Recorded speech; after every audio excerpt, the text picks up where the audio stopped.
I often reminisce about when I was a young, naive university student, and the professor at the time was demonstrating how to run a certain Python script. I remember writing the exact same code as him, line by line, but when I tried to run it, it kept failing. I was completely bamboozled because why would it run so smoothly on my professor's machine but inexplicably fail on mine? Naturally, I went to his office hours to make inquiries, and there, I replicated the same steps, wrote the same code, ran it, showed him the failures, and do you know what he says? I don't know, it works on my machine. He could not care any less, and that day I solemnly swore to never attend office hours again. I tried to troubleshoot the problem on my own, but I kept getting these weird cryptic errors which seemingly had no relevance to the code itself as opposed to the ecosystem that the code was running in. So I had no idea what the culprit was. What did I do? Erased everything from my computer, nuked every single file and process that was running in it, and then from a clean slate, I recreated the code, ran it, and it worked. Until this day, I still don't know what it was that I deleted that was poking and prodding at my application. This idea of an application failing because of disturbances in its environment has actually plagued developers for many years. In the early 2000s, developers tried to tackle this issue by running their application inside of a virtual machine. A virtual machine isolates your application, allowing it to run in a controlled environment and basically shielding it from any disturbances that may infiltrate your application. But the problem with virtual machines is that they replicate your computer's operating system, which makes them very heavy and resource intensive. But big companies still needed their servers to be able to run many applications, so what did they do? Spent a lot of money on powerful servers that can support many virtual machines, in turn reliably running many applications. But scaling these servers was simply too expensive and not very feasible. Big companies were drowning in energy bills and hardware costs. But then in 2013, Docker came out and it changed the entire landscape. Docker, what it does is it provides an ecosystem that allows developers to run their application inside of a container. A container is an isolated environment because it contains your application's source code and only the resources that the application code needs to run, nothing else. This ensures that your application will always reliably run and behave the same way whether it's running on a MacBook Pro, a Linux server, or your grandmother's typewriter. It doesn't matter. But what's different between Docker containers and virtual machines, the contrast is that Docker containers are small and lightweight. You can seamlessly run multiple containers on a single server. It's no surprise that big companies wasted no time phasing out virtual machines in favor of the more scalable Docker containers. The ability to run an application inside of a container is a very necessary and in-demand skill in the present day. That's why I created this course, which is divided into 10 different chapters. In Chapter 1, we're going to be setting the stage for the remainder of this course.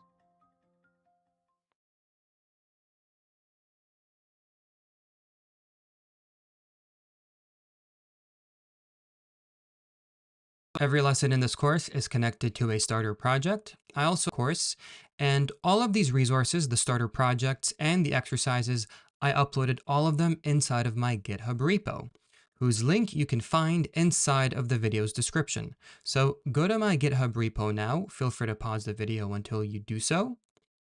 Okay, once you're there, what I want you to do is click on this big green button that says code, or whatever it may say when you're watching this video, and download zip. Once you download the zip file, feel free to extract its contents. And inside of the resources, you should see two folders. Let me zoom in a little bit. Okay, the first folder contains all of the starter projects for this course. And the second folder should contain exercises that you can use for extra practice once you're done the course. So that's it for chapter 1. We're just setting the stage for the remainder of this course. In chapter 2, we're going to start by installing Docker into your machine. All right, I will see you there. Here we're just going to be installing Docker and signing into Docker Hub. Fairly simple stuff. So go to whatever search engine you like to use. I'm simply going to Google the keywords install Docker. And we're going to be installing the Docker engine into our local machine. Choose whatever link corresponds to your operating system. I'm using a Mac with an Apple Silicon chip, so I'll be choosing this link. This should go ahead and download a DMG file if you're using a Mac. An exe installer if you're using Windows, doesn't really matter. Click on whatever installer you downloaded and go through the steps in your installation wizard. In this case, it just wants me to drag the Docker application into my applications folder. If you're using Windows, just go through whatever steps are given to you. It's copying Docker to applications, so I'll give that a couple of seconds.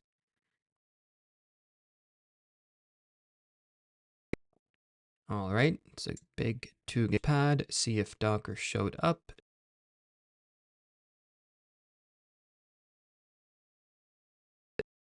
And as it should automatically start running the Docker engine momentarily.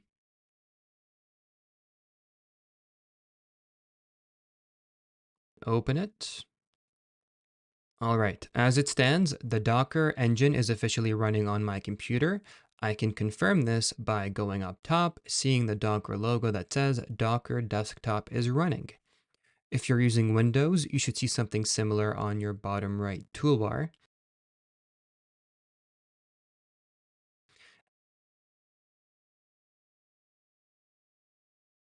Anyways, I'm going to sign into Docker because we're going to be pulling a lot of... Anyways, I'm going to continue with Google because I already have an account. If you don't, make sure to sign up for a Docker account. All right, I'm almost done. Open Docker. I'm fully verified, and now I should be good to go. If it prompts you to do a survey, feel free to fill out the survey or skip it, doesn't matter. But make sure to install the Docker engine on your machine, sign into Docker, and that should be it. We should be good for chapter 3, where we're actually going to start using Docker, in this case, to run a Python app inside of a container. But before we get to the meat and potatoes of this course, I'm going to take a small break and brace myself by grabbing a cup of coffee, and I will see you in a bit.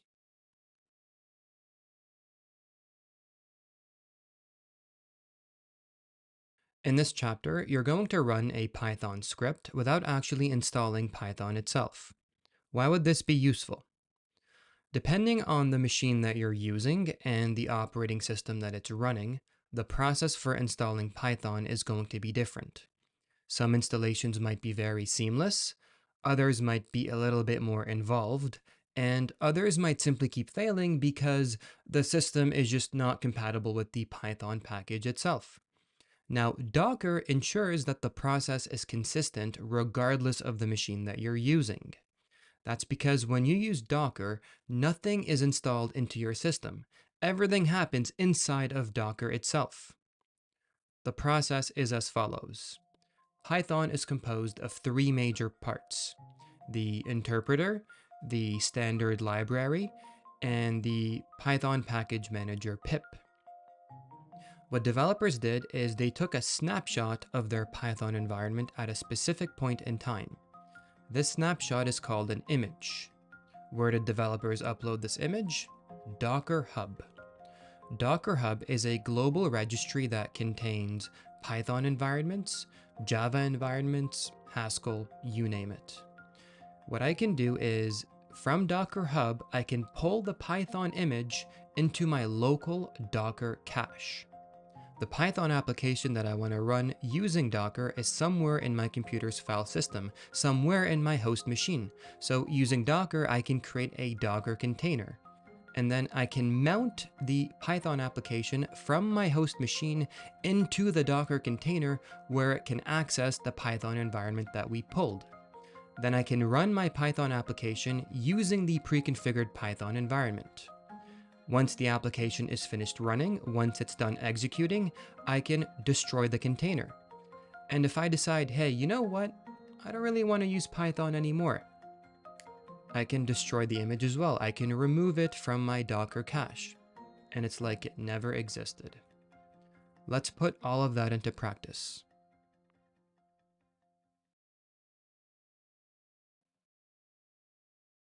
Docker Hub, write Docker Hub inside of your favorite search engine, click on what is probably going to be the first link. That should take you to the Docker Hub homepage. Make sure that you're signed in using the Docker account from chapter 2. I already am. Once you do ensure that you're signed in, we're going to search for the Python repository. Okay? The Python repository contains hundreds or however many different Python images, each one tagged with a specific version. If I just say docker pull Python, what that's going to do is pull the latest version of Python or the latest image that was uploaded to this repo, but we don't want to do that. For the sake of example, what I want to do is pull the Python 3.8 slim image. Okay. And if I press enter, what that's going to do is pull this image from Docker Hub into my local Docker cache. I can enter the command docker images to view the list of images inside of my Docker cache. And here we see the Python image tagged 3.8 slim. And this image bundles together a lightweight Python environment. And if you think about it, how easy was that? All we had to do was say docker pull, and it didn't install anything in our system, as opposed to installing it inside of Docker itself. Okay. Now the next step is to create a container using the command docker run. The container is where your application is going to run. So we need to mount our application's code from your computer's file system into the Docker container itself. So what you're going to do is put your file explorer on one side containing your project and a terminal on the other side. So if you're using a Windows computer, put your PowerShell or command prompt. Drag the folder containing your Python app into your respective terminal. That should give you a path. If you're using Windows, your path is going to have backslashes. Please replace it with forward slashes instead, because that's what's recommended to be used with Docker.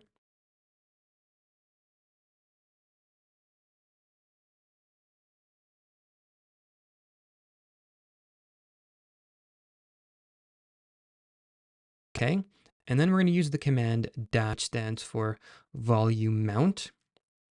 And what that's going to do is mount our project from this path in my computer's file system into a path of my choosing inside the Docker container. So I'm using a colon to separate the path where my project already exists and the path where I want the project to be mounted.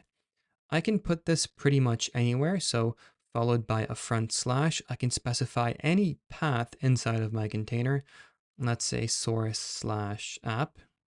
Doesn't really matter. And now the container that's going to run my Python application at this path, it needs to access a Python environment. And it can do so by referring to the Python image that we pulled. So Python, followed by a colon, we specify the tag 3.8 slim. It's going to be able to refer to this image and access its underlying Python environment. And now it's got the Python application, it's got the Python environment to run it. The final step is to provide the container with a command that it can use to actually execute the application. Sorry about that, guys. My recording just randomly stopped. Anyway, the final step is to provide the container with a command that it can use to actually execute the application inside of it. So it's got the application mounted at this path. It's got the Python environment that it needs to run the application. And if you've run a Python application before, you would know that the way to run it is just to say python filename.py. The container understands that The application is at this working directory. So we need to say Python source slash app slash whatever the file name.py is. So Python app.py. Fingers crossed, that was a lot of work. Let's make sure it works. Beautiful. That's all. I just used a pre-configured Python environment to run my Python code inside of a Docker container. Now, after the application is finished running, the container is stopped, but it's not destroyed. So what I can do is say docker ps. What that does is it shows me the running containers. Obviously, we don't have any, but I don't want to have any loose containers in my Docker engine. So I'll say docker ps-a. This shows me all the stopped containers as well. So the container we just created, it has the container ID 71E whatever. And let me zoom out a little bit just so you can see it all in one line. And it was given the name tender mayor. What I can do is say docker rm. This is a command that is used to remove stopped containers. I can either remove the container by referring to its ID or to the name that was given to it. I'm going to use the ID because that's usually how it's done, but you can also remove the container by referring to its name. All right, now if I say docker ps-a, no more container. Now what I can do is clean up by removing the Docker image. So Docker images shows me that I have a Python 3.8 slim image inside of my Docker cache. I can remove an image by first saying Docker image followed by rm. And I can remove the image once again by referring to its ID or by saying Python 3.8 slim. It's easier to just use the ID. All right, and if I say Docker images, no more image, no more container, and it's as if it never existed. How easy was that? All right, that's all for chapter 3. And in this chapter, things were a bit tedious because we did everything inside of a terminal. Chapter 4 is going to simplify and organize our workflow a little bit more by using a Docker file. So I will see you soon.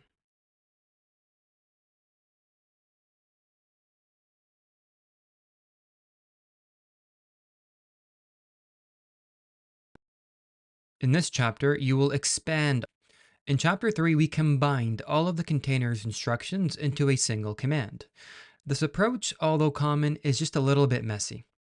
The solution is to take the Python image that we pulled from Docker Hub and expand on it. So the Python image is the base image because it forms the foundation onto which additional layers can be added. The remaining layers of our image will tell the container what to do. The second layer will specify the path where the container will run your application, also known as the working directory. The third layer will tell the container which application it needs to copy into the working directory. The fourth layer specifies the commands that the container will use to actually execute the application. This image, as it stands, is a blueprint that describes how the application is supposed to run. The container will inherit everything inside of the image and actually run the application. In this scenario, what it's going to do is use the provided commands to run the application that exists at the working directory using the inherited Python environment. Let's have a look. Welcome back. Here I have a text editor open as well as my starter projects. I'm using Visual Studio Code. You can use whatever text editor you want. Whatever it is you end up choosing, launch the second starter project from the lessons folder into your text editor. I am going to zoom in because things are just a little bit too small. Should be fine. All right. So here we have a Python application and inside of the exact same directory, a Docker file. We can build our Docker image using this Docker file. And the first layer is always the base image. So from is a Docker command that sets the base image. And the image that we're going to pull from Docker Hub is called Python 3.8 slim. So we're going to be pulling an image from the Python repository tagged 3.8 slim. Simple enough. The second layer describes where the project is going to run inside the container. This is also known as the working directory. Now, work dir is a Docker command that allows you to specify the working directory of a container. And we're going to set this to be something like source/app. That's my default. Okay. And now let me minimize this. All right, so as I was saying, the third layer copies your application into the working directory. So copy is a Docker command that we can use to copy the application Python app.py into the working directory source/app. But instead of writing this all over again, what we can do is in the second argument of our copy command, if we put a dot, Docker is going to know that we're referring to the working directory that we established in step 2.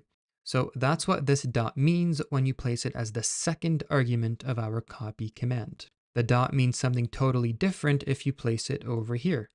Anyways, we'll get to that later. The fourth layer specifies the commands that will execute the application. CMD allows you to specify the command as an array of strings. So if the command is going to be Python source/app/python app.py, then here we have to say Python as one argument, separated by a comma. We're going to be running the application that will live inside the working directory source/app/python app.py. Okay, looks good to me. Inside of a terminal, we can enter the command docker build. What that's going to do is build an image from the Docker file that we just created. -t assigns the image a name. We can call it something like Flask application. And we can tag this image to have a version of, I don't know, 0.0.1. You can give it a version of latest, whatever. And the dot at the end of a Docker build command basically says, look inside of the current directory for a Docker file. It's going to find a Docker file inside of starter code, inside of the current directory. So what it's going to do is build an image from it. The first thing it's going to do is, based on the first layer of our image, pull Python from Docker Hub. As you can see over here, that's the first layer. And the second and third steps, it's going to establish the working directory, copy the application into the working directory, and then it's going to provide the relevant commands to the container that is created from this image. Okay, so now let's actually create a container from this image. We can do this by saying docker run. Actually, before I do, what I want to do is say docker images to view the image that we just built. You can ignore the things I have over here. You should probably just have this. Now it can create a running container from the Docker image by using the command docker run. I can create a running container from this image by using the image ID or by specifying the full name. I'm just going to go ahead and specify the full name for reference. So Flask application, tag 0.0.1, fingers crossed. And the container executes the application inside of it. Pretty simple, don't you think? So that was a fairly simple use case, a container executing an application mounted at a certain working directory using a Python environment that was pulled as the base image. In the next chapter, we're going to be packaging up a web application and then running that inside of a Docker container. That's going to have some extra moving parts, but it's not too complex. Anyways, I will see you in chapter 5.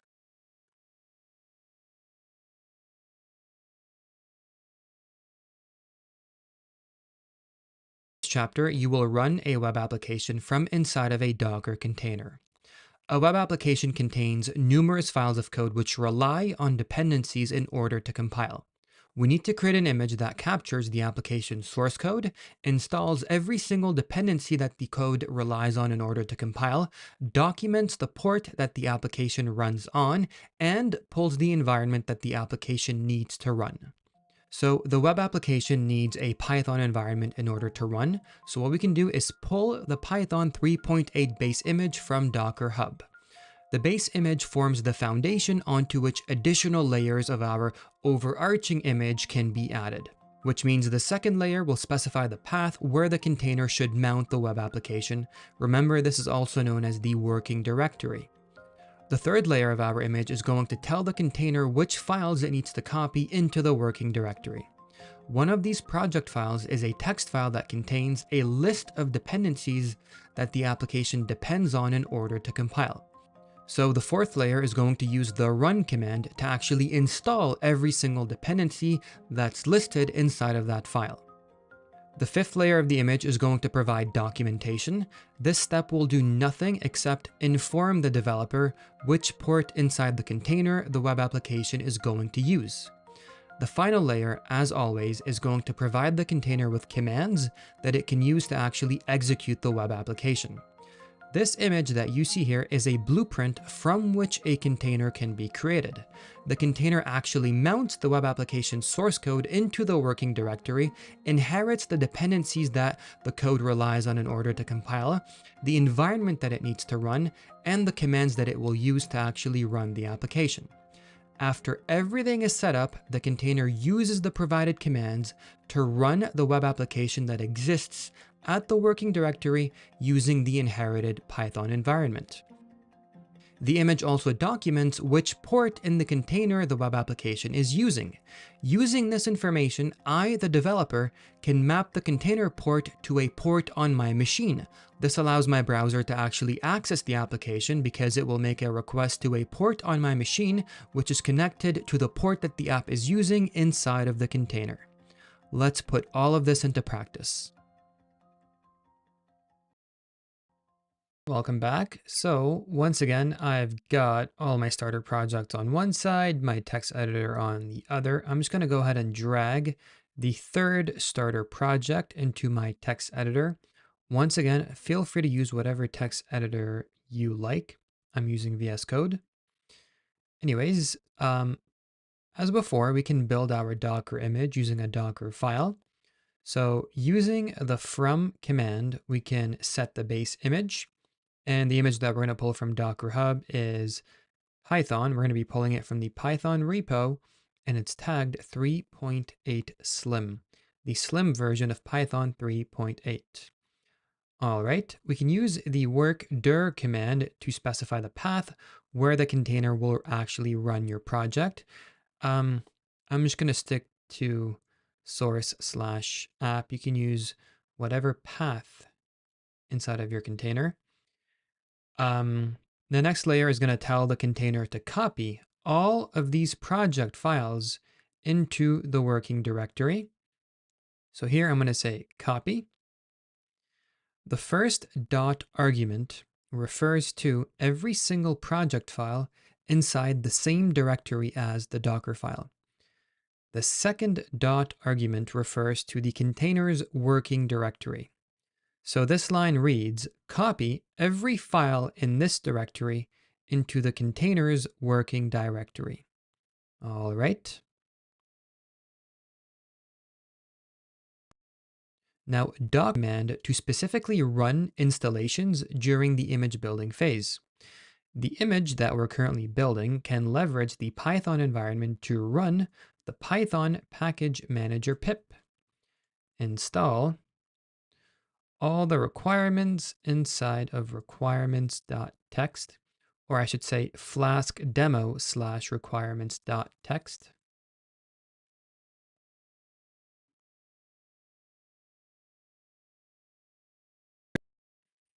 So what this line is going to do is these inside of the requirements.txt file and install them so that the code inside of the container will have direct access to them.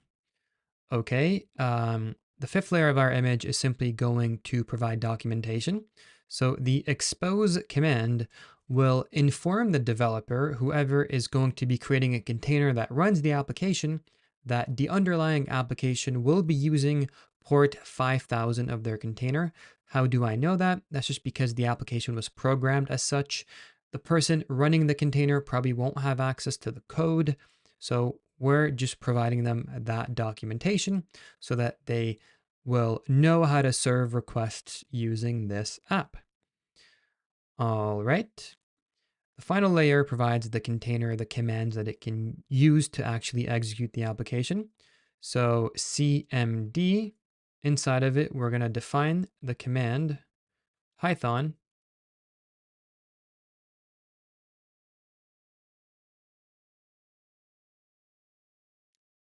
work directory /py. Now, because Flask demo is going to be a subdirectory that will live inside of the container's working directory, we can just say flask demo /app.py, and it should be smart enough to find it and execute our application's entry point. All right, that's pretty much it. Let's go ahead and spin up a new terminal session. And actually, before I continue with this, I just want to make sure that you do not confuse run with command. Run installs dependencies inside of the image itself. Command tells the container how to execute the application. And it's usually the last step after a complete snapshot of the application and the environment has been set up. So while the image is being built, run installs all the dependencies that the application is going to need when it's running. These commands are going to be used once we create a container to actually run the application. All right, we could probably get rid of this slash. Looks nicer to me at least. Okay. And we can build this snapshot into a Docker image using docker build. -t. I'm going to call the image that we build from this Docker file Flask demo, tagging it 0.0.1. And remember that if you put a dot inside of your docker build command, what that's telling it is look for a Docker file inside of the current directory starter code. It should be able to find it and build an image from it.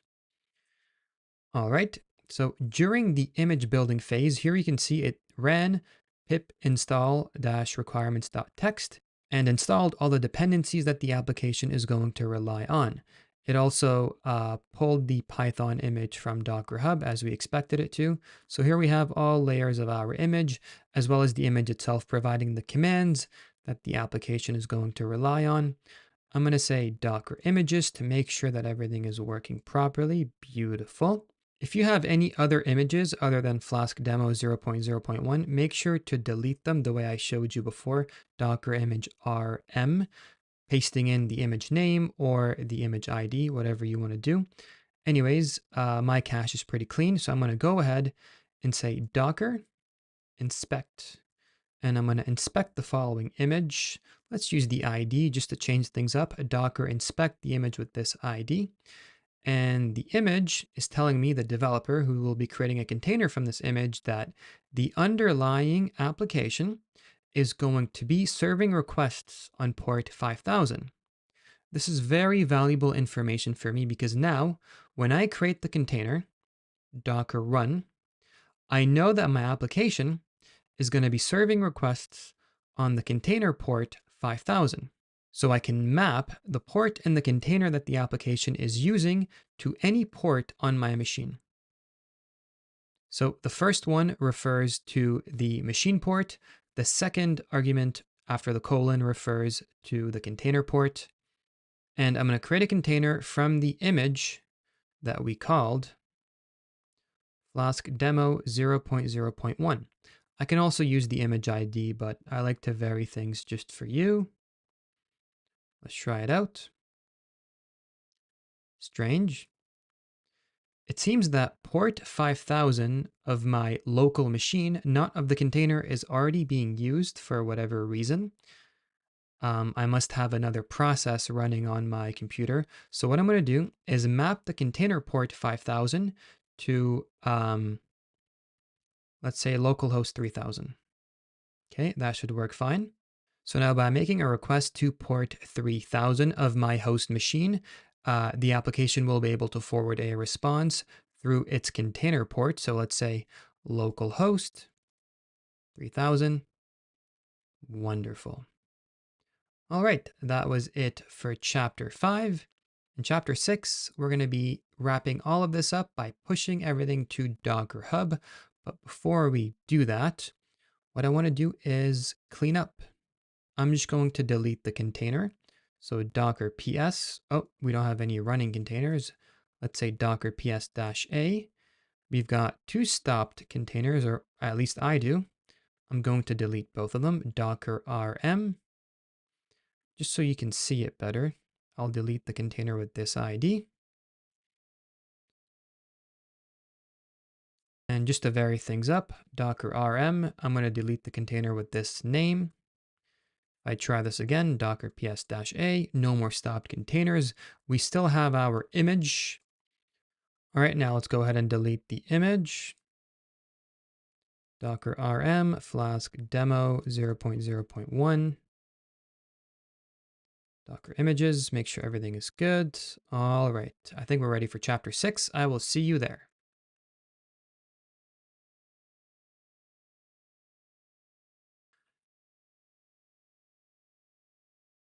In this chapter, you will push your own image over to Docker Hub. You want everybody on your team to be able to run it, to be able to test it.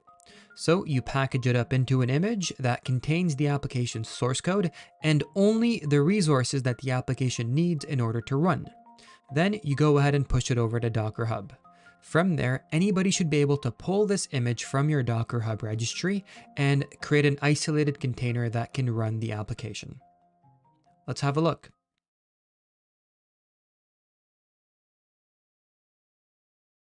The file explorer on one side, a text editor on the other. I'm just going to drag the 4th starter project from our lessons resources. So I've got a Docker file that's already been created for the following grade submission application, which is a Flask application. And the idea is that I'm working in a team of developers, right? And they want to be able to run this Flask application inside of their machines. So what we need to do is push an image that captures a snapshot of this application and the environment that it needs to run inside of a global Docker Hub repo. They should be able to pull this image from my repo and run it inside of their respective Docker engines. And the idea behind this is that because they're running our application inside of an isolated container, all of our testers should be able to successfully run the app. The app should behave the same way regardless of the machine or the operating system that they're using. So enough preamble, let's go ahead and build this image first and foremost. Docker build-t. And now what I want you to do is on Docker Hub, take note of what your username is, because we're going to start by putting in the username followed by a slash. Then we're going to name our image something like, I don't know, grade submission. Tag it something like Flask 0.0.1. Tag it whatever you want. And remember, the dot means current directory. So this is telling the Docker build command to look for a Docker file inside of the current directory. It's going to do that. It's going to find it. It's going to build an image.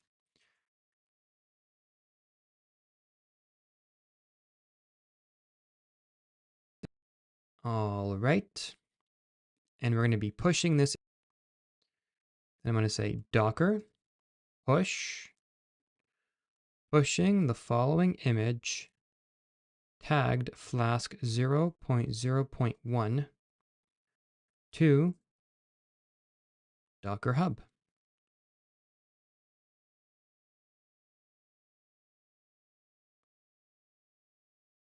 All right. Now if I refresh my list of repositories, I see a grade submission repository with at least one image tagged Flask 0.0.1. So my team of testers, they're going to see that this is version 0.0.1 of the Flask application that we pushed.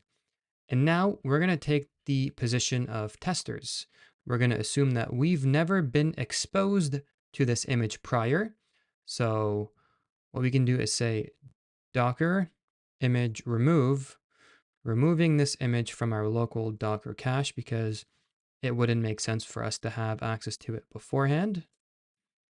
Okay, clear.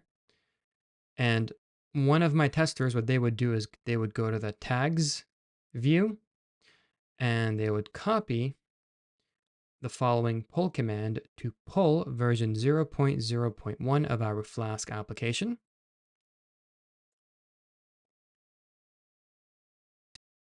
All right, I have access to all of these project files, so I'm just going to close it and maximize this terminal. They have no idea what port the application is running on, so what they would do is something like this. They would inspect the image. Okay, and they would see that the image is running on port 5000 of the container port. So looking at the metadata, what they can do is create a container, docker run, and they can map the container port that the application is serving requests on to some random port on their host machine. I don't know, say 2471, and create a container from this image, a container that's going to run the Great Submission app. Now the image itself is the following. All right. Now 2471 is just a random port that I chose. You can choose something more or less random. So if I go to localhost 2471, beautiful. As the tester, I was seamlessly able to run this application inside of my Docker engine. So I can submit a grade for potions. I can test to see if this application actually works. Everything works beautifully. So the idea is that when you push an image to a registry, anyone should be able to create a container from this image and run whatever underlying application is inside this container in a very reliable way. All right, that is it for chapter 6. I will see you in chapter 7, where we start talking about environment variables.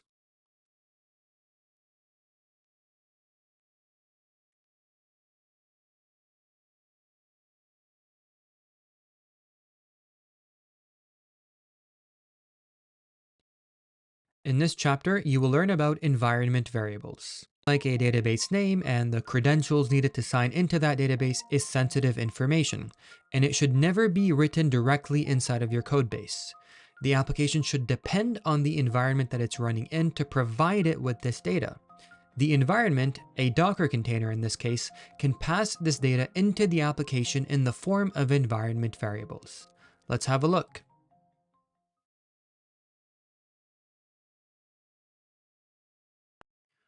Before we start, clean slate, so run the command docker system prune -a. This is a pretty extreme command to run because it deletes all stopped containers, all networks, all images from our Docker environment.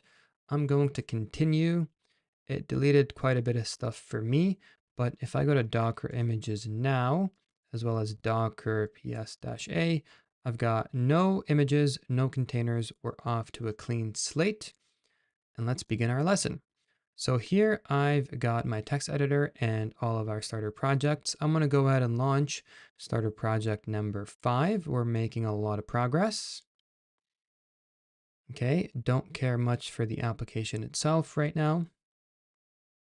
Just going to zoom in a little bit. Don't need this anymore. All right. So the Docker file needed to package this application is already complete. We can go ahead and just package this application into an image. So docker build -t. We can call the image Flask MySQL, tag it with latest or whatever. And we use the dot to specify that the Docker file is inside the current directory. It's going to build an image from this Docker file that captures a snapshot of this application and the environment that this application needs to run. Okay, very good. And now from this image, we can create a container that executes the Python application. So docker run, and actually before doing inspect, we're going to inspect the image that we just created, the application is documented to serve requests on port 3000 of the container. So before creating the container, we can say docker run -p. Whatever requests are being served on port 3000 of the container, we're going to map to, I don't know, port 8000 of our machine. Doesn't really matter. And we're going to create a container from the image, which I believe we called Flask MySQL latest.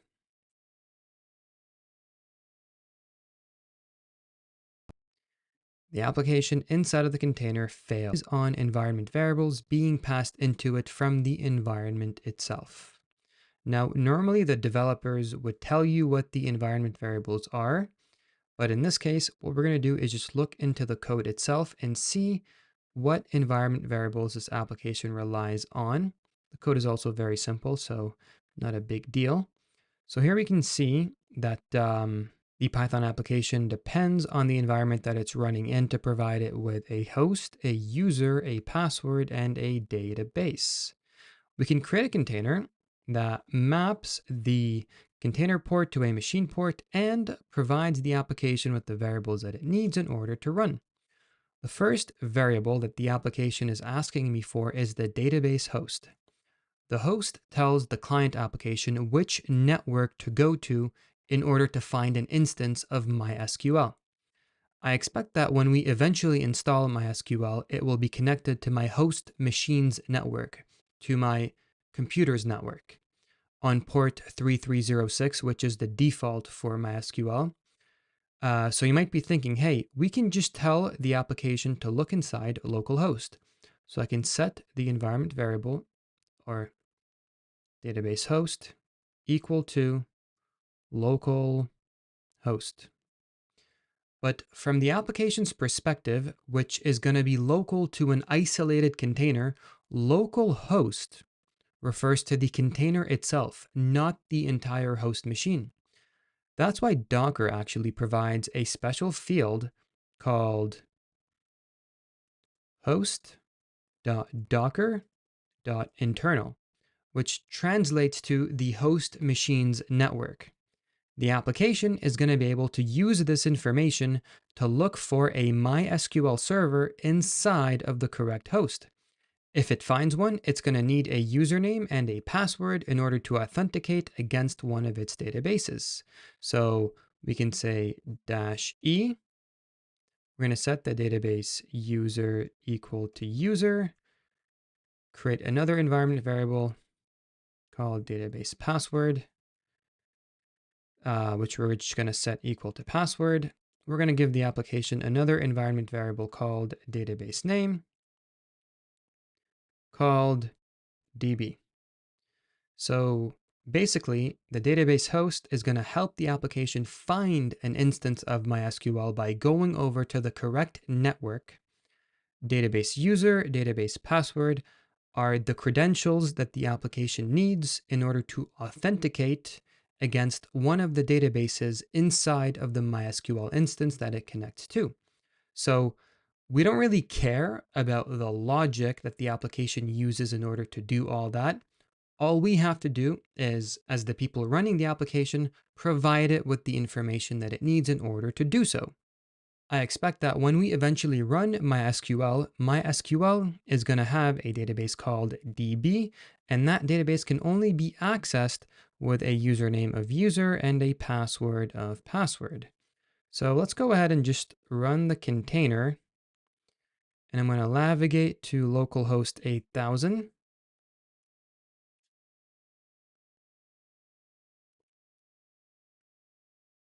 And I'm going to navigate to localhost 8000.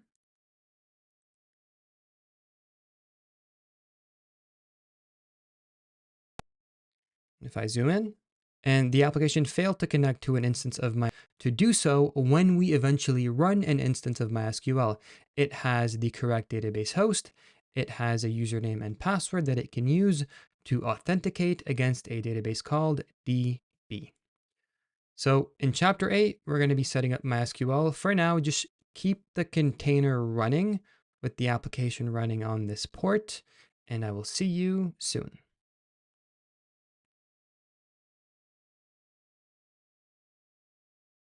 In this chapter, you will run MySQL in a Docker container. Installing MySQL directly inside of your machine, inside of your system, is really annoying. Depending on your system, you may have to configure user privileges, security options, and other detailed settings before you can finally get it to work. Once it becomes so deeply rooted into your system, uninstalling it and cleaning up afterwards is just as much of a pain in the butt. There has to be a better way, one would think. Well, thankfully, Docker Hub provides an image that contains a pre-configured MySQL environment. From this image, as you can probably guess, I can create an isolated container that runs the MySQL application.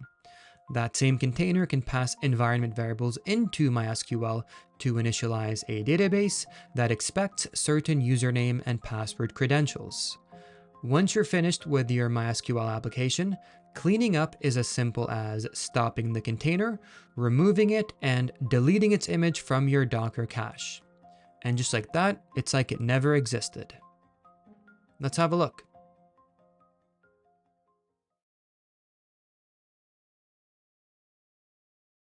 Starting from a new terminal, the MySQL image that we're going to pull comes from the MySQL repo from Docker Hub, and the image is called MySQL Server version 8.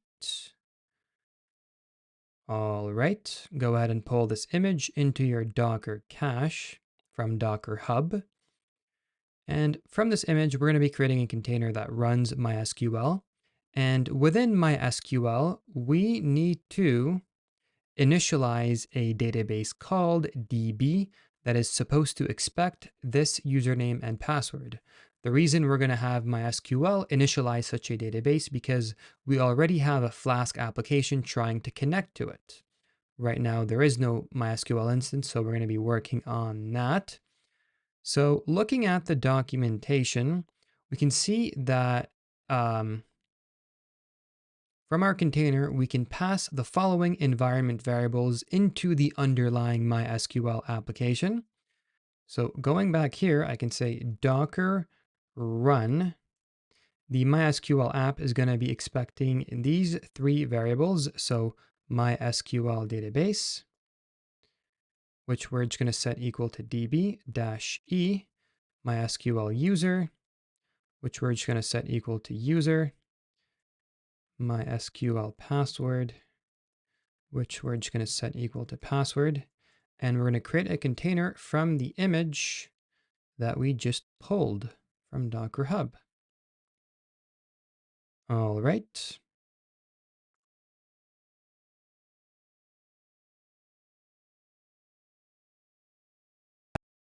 And with a simple Docker command, you now have, oh, I forgot to do something. The MySQL application is running on port 3306 of our container, but I forgot to map the container port to a host machine port. If we don't map it to the host machine port, our application won't be able to access it because it was programmed to look for our MySQL instance within our host machine's network. So make sure that you map the container port to the host machine port, otherwise it's not discoverable. For some reason, I can't stop this process. Let's try Control Z. All right. Let's try this again. This time, mapping the container port 3306 to a port on my machine. So -p 3306 3306. All right, should be good to go.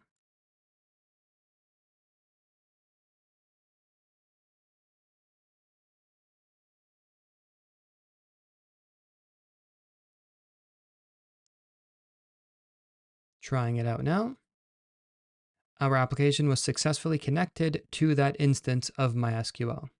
We provided it with the information to look for the MySQL server inside the host machine, and upon finding it, use the correct username and password to authenticate against its database DB. The MySQL server, on the other hand, is discoverable at the host machine's network because we instrumented it as such, and it has a MySQL database DB that expects a certain username and password. So we were able to set all that up without installing anything into our system. And if we want to delete everything and clean up, all we have to do is say docker. Here, wait, let me close this as well. Docker system prune -a. This gets rid of pretty much everything. So if I go to Docker images, it did not get rid of the MySQL server. That one is a little bit more resilient. So let's just remove it manually. Docker image rm will remove the image with the following ID. Unable to delete, image is being used by a running container. All right, that makes sense. So even though we stop the Docker run command, the container is still running in the background. So what we can do is say docker ps. I'm going to zoom out. Sometimes it just takes a little bit more work to clean up, but it's always worth doing so that you don't have things running in the background taking up valuable memory. So docker rm will remove the container with this ID. Or sorry, we should stop it first. Okay, stop the container with this ID as well. Okay, now that both containers have been stopped, we can remove them. Docker rm.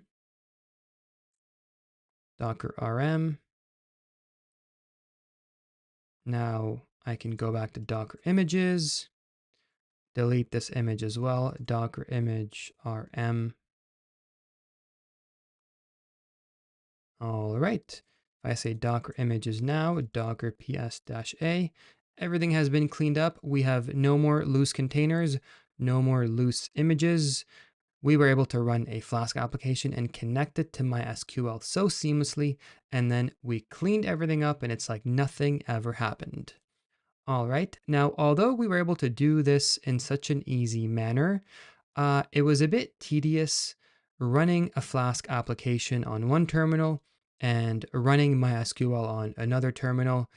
In the next chapter, we're going to look at a more simplified ways of being able to run multiple containerized services at once and being able to manage them at the same time. So I will see you in chapter number 9.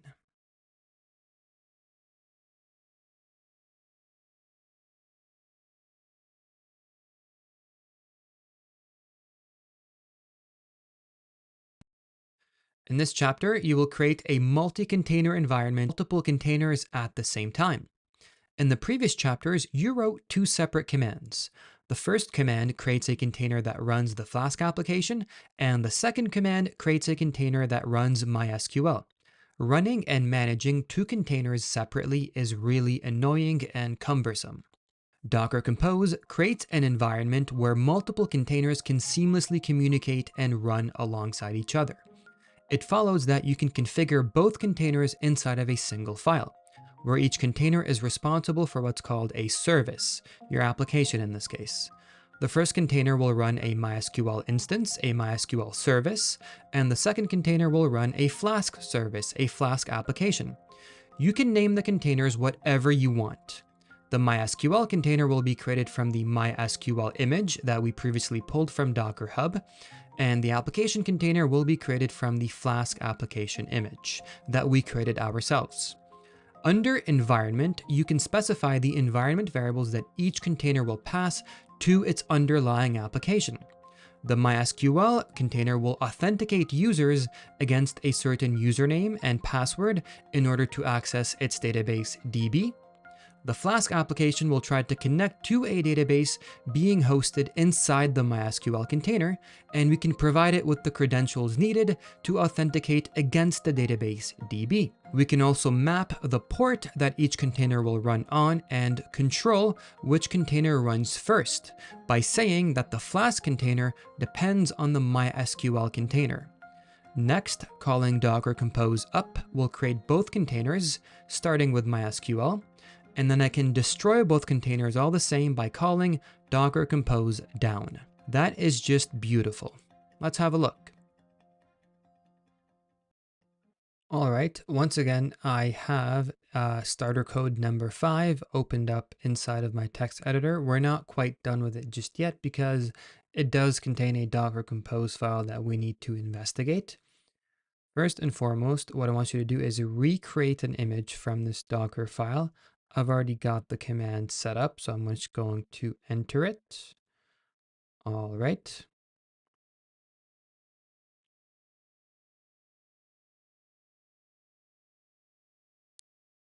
Docker images, the image name. All right, we're good. So going to my Docker file, under the, let me zoom in and reduce this.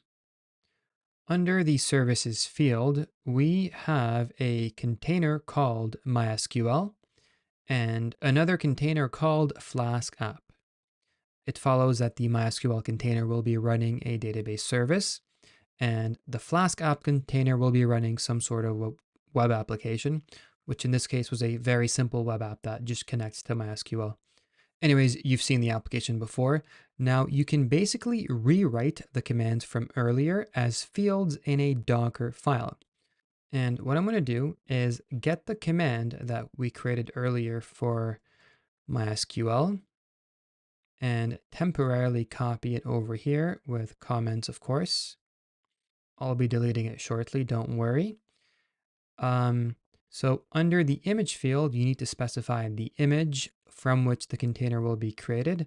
This is going to be the MySQL image version 8.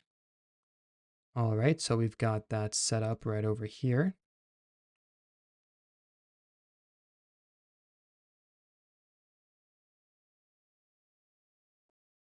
Now under environment, we can specify the environment variables that these will be. I'm just going to copy those so that I can have access to them on top. MySQL DB.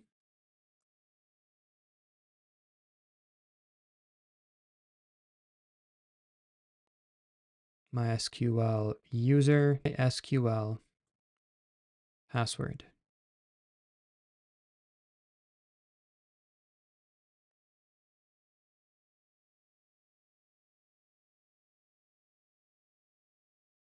Removing the comments.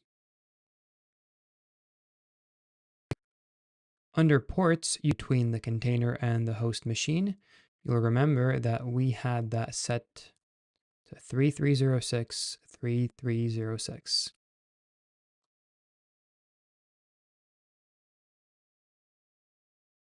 All right, fairly simple. You know what? I'm going to wrap all of these up in string on something being a string. Wrap it up in string quotes. Okay. We're basically done with this command. And what I'm going to do is pull the command that we used to create a container for our Flask application. So I'll be copying that over here with a nice little comment. Okay, under the image field, we can specify the image from which the container will be created. So the one that we actually just created, Flask MySQL latest.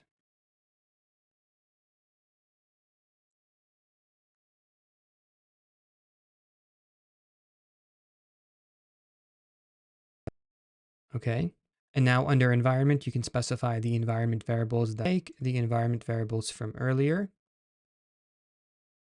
and pass them into our app.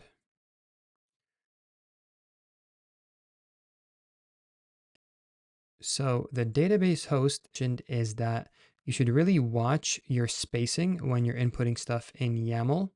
So make sure that your indentation is correct. Otherwise, things are not going to function properly. You can probably download a Docker extension into your VS Code editor. I'm just going to continue, but again, please do make sure that your indentation is good. And so you'll remember that the database host helps the application identify where there is a running instance of MySQL, which network it should look in, where it should look. In this case, the running instance of MySQL is inside the same network as the Flask app. They're both inside of the same Docker Compose environment. So for the host, all I need to do is specify the container name that the MySQL application is running in. So this is going to be equal to MySQL simply. So if the container name was called DB, this would be DB. Okay, let's just make sure that is clear. So a host in general just tells the application where to look. In this case, look for a MySQL instance inside the MySQL container. All right, the database password is going to be password. We're just copying over all the environment variables from earlier, basically converting these terminal commands into Docker Compose fields, thereby streamlining the process of running both services at once. All right. And the port mapping, we can just copy over here. I'm going to make all these into strings.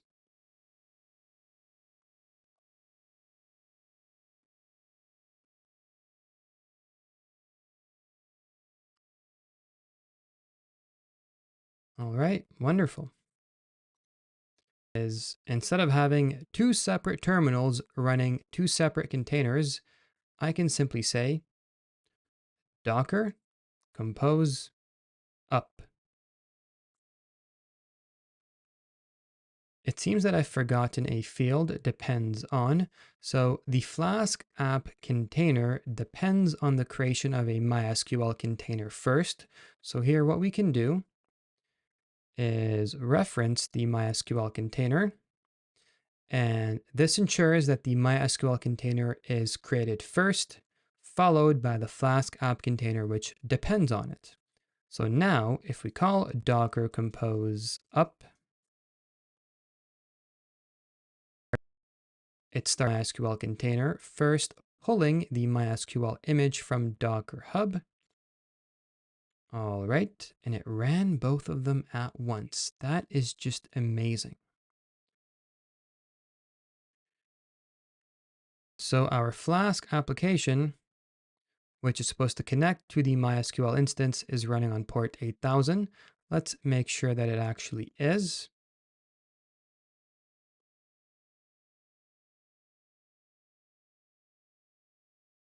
Beautiful. How easy was that? What I can do is on a separate terminal, I'm going to create a new terminal, and now I'm going to call Docker compose down to stop both containers.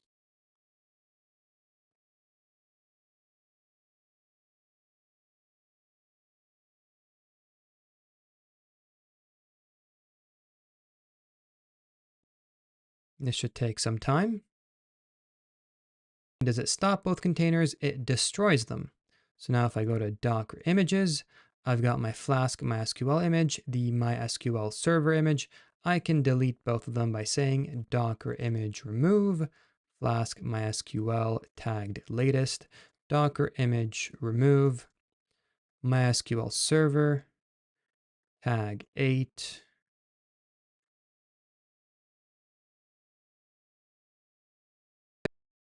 All right. How easy was that? We were a MySQL container, a Flask application container, and then once we were done, we were able to destroy both containers just as easily. So I hope you can see how Docker Compose can really simplify your workflow in working with containers. There's still one more thing we have to do in that the data, whatever data we end up saving to MySQL, won't actually persist because once you destroy the container, boom, the data is gone. In Chapter 10, we're going to deal with this issue by using volumes. I will see you there.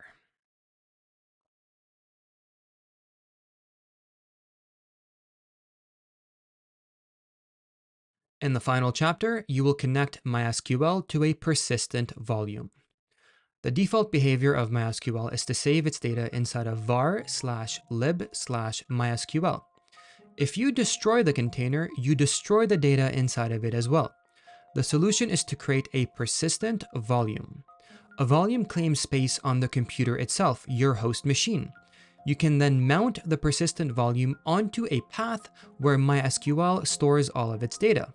It follows that any data that gets saved into this path will be redirected to the volume itself, thereby claiming space inside of your system. If you destroy the container now, the data will survive inside of the host machine. Let's have a look.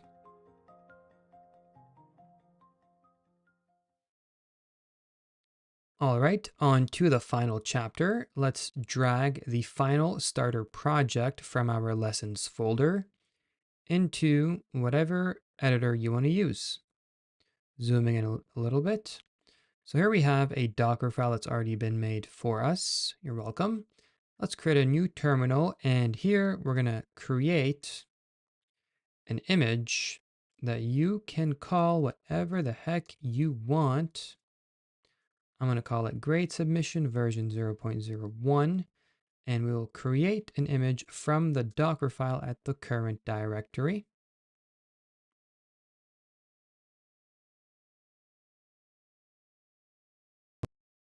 All right, then we'll images to quickly access its name, because here we also have a Docker Compose file that creates two containers, very similar to the setup that we had before. One container that runs an instance of MySQL, and another container that's going to run based on the following image. Okay, two fields called volumes. Comment them out for now because they're going to mess with our run. For now, what I want to do is just run both containers as is. So if I say Docker Compose up in the presence of a Docker Compose file within the same directory, it's going to create both services inside of a Docker Compose environment.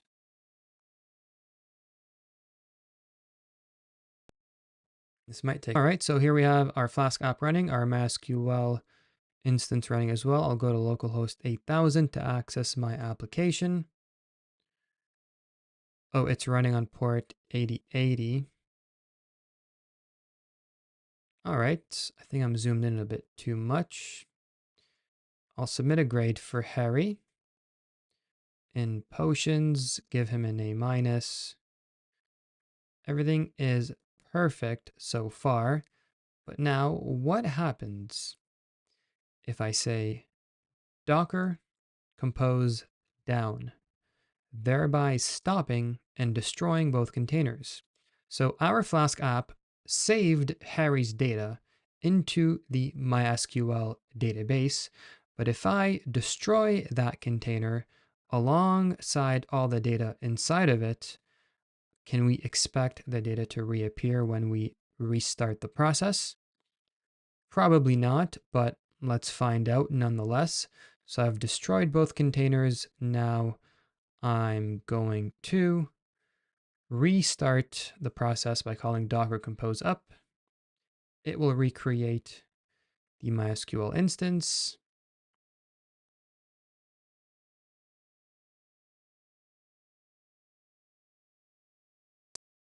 All right.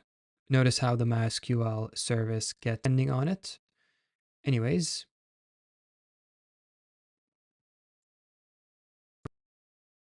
and the grade that we submitted before does not exist anymore. All right, so this makes sense. The container that originally had the data was destroyed. And to prevent data from being lost, under the field volumes, we can create a volume named UDB. Just like that.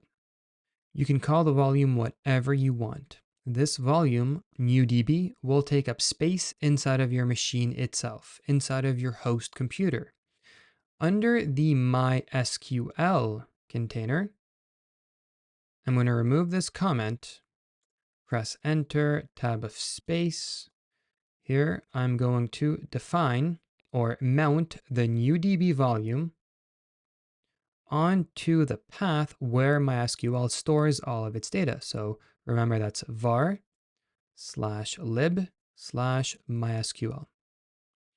It follows that any data that gets saved to this path will be redirected to the volume itself, thereby persisting on our host machine. So if we destroy the Docker container, the data will still live inside of our computer itself. All right, now, if I run docker compose down to destroy both containers,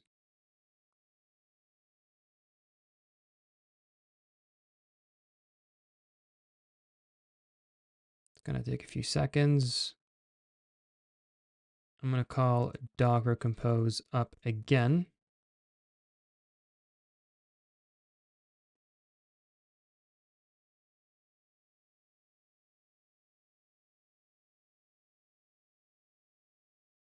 Beautiful. I'm going to save some data to the database. We'll say Harry, Oceans, A minus. All right, let's save some more data. I'm going to say Hermione, arithmancy, give her an A plus. We'll say Ron, and I don't know.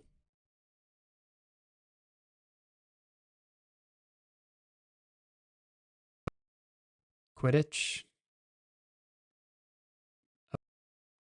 I'm going to destroy both containers.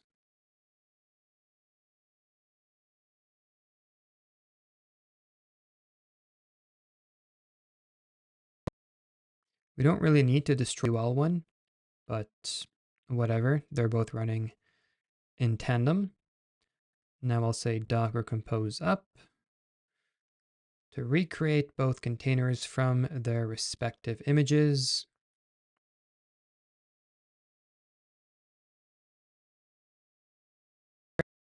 Okay, I'm going to refresh the application. Go to GraphPe. We're almost done. Let's reclaim the space on our computer because we don't want this data to actually save on our host machine. This is just dummy data. So what I can do is say, first and foremost, docker compose down. We need to stop and destroy all containers that are currently running through docker compose. This might take a few seconds.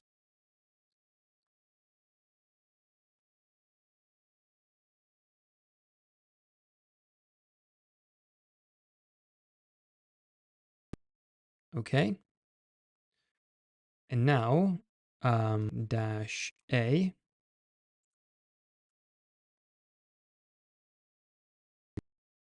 Checking our images. We've removed our images. We've removed our containers. We haven't removed the volumes yet. To remove volumes, we can say docker system prune -A --volumes, and that should delete even more data. That deletes all anonymous volumes.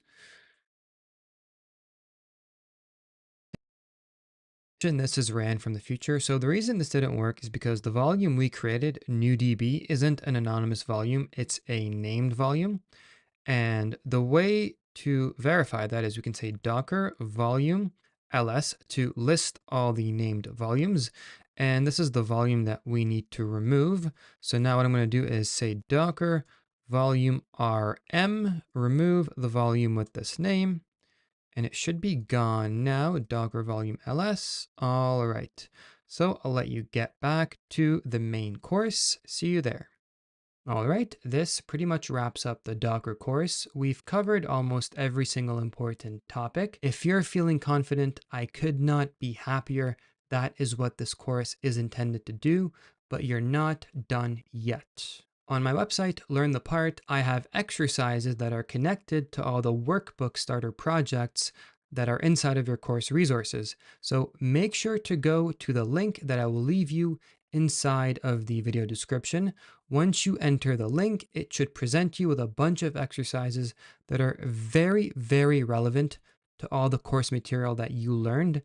I highly recommend that you do all the exercises, solve all the workbooks inside of your course material, inside of your course resources, because it will really help you reinforce the concepts that you just learned. Sometimes you learn something, it may be very easy, but it's also very easy to forget it. But if you actually practice and apply these concepts, then it will really insert itself into your brain. So, thank you for doing this course. Make sure to do all the exercises, and I will see you in the next video.